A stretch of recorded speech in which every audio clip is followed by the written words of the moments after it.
Cynthia. Welcome to Indo Indians. Hi, Poonam. Great to be here. Thank you for taking the time to interview. Cynthia is a great friend of mine. I've known her for many years, and she has worked with me at the Professional Women at Bridgam. She's also a brilliant and inspirational teacher. I think that's what impressed me for the first time when I met her. And she has a wonderful, charismatic presence. And she's a coach with Action Coach. She's certified, and she travels the world speaking on whatever she's passionate about in helping businesses and business people do better.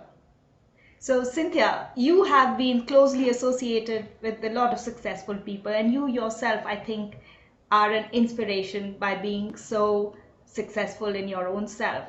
What Oh, can you thank you. share a little bit about your personal history and how you started on this journey? Well, my personal history has been quite interesting. I mean, I made a lot of mistakes along the way, and that's probably where I gather all my wisdom. So I can tell you a whole bunch of things not to do. But I came from a background where I know what it's like to have a lot of money. I know what it's like to have a lot of freedom. I know what it's like to misuse that money with and have a lifestyle that is that destroyed my soul. And at the end of it, I realized, is this what life is? And when I realized that, I decided that no, I've got to find something else. I was only I was only in my early 30s when I figured out that I've basically wasted my life on alcohol and on nightlife and on shopping and destroying my personal relationships and escaping really with all that. And I started to try to understand myself. So I engaged myself with a lot of people who can help me. Thank goodness at that time was actually the time where I entered Action Coach as a coach. So that, I don't know, maybe the universe was just, God was just in my favor. And I think he always is.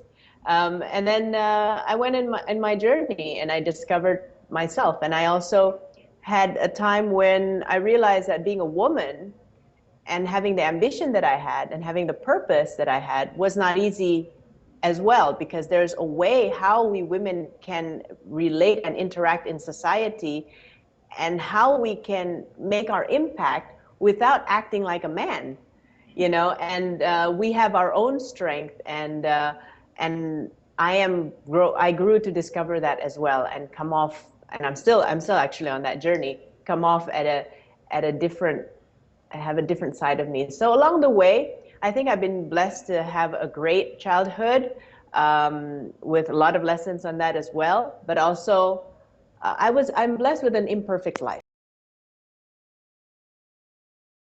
I had an imperfect life, and I'm grateful for all the journey that has taken me. And I think that's why I can empathize more with people who have an imperfect life. Hey, I wasn't alone in the world having an imperfect life, it turns out. So I think that's where the journey is. And now I'm building my business. I have a passion for helping people contribute at their very, very best, first by understanding themselves.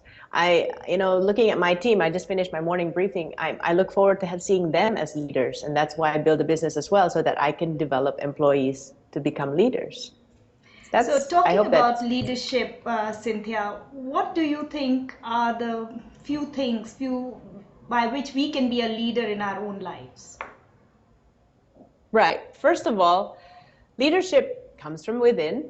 Everybody says that. And what does that within sound like? For me, I think it's having um, understanding your why you need to be a leader. A lot of people do it for position, for salary, for status.